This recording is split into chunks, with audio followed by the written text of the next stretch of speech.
Hello guys, welcome to a new video from the channel. In this time we check how to download TikTok back if you delete it.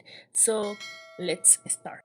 In case that in your country TikTok is not allowed to use it, I recommend you to download a VPN.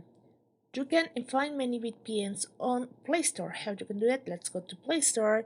Let's wait a little bit. And then let's go to search and let's write a VPN.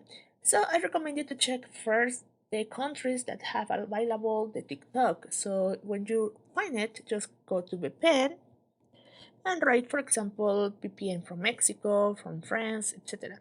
You can download, as you can find here, there are many VPNs, you can install it.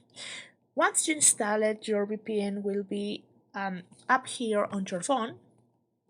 And when you do it, just try to download TikTok app. So in Play Store, and then let's go to TikTok, write it. You will find it, and you will install the TikTok app without any problem. So that is how it works. I hope this helps you so much. Thank you for watching this video. Remember to subscribe and give a thumbs up to this video.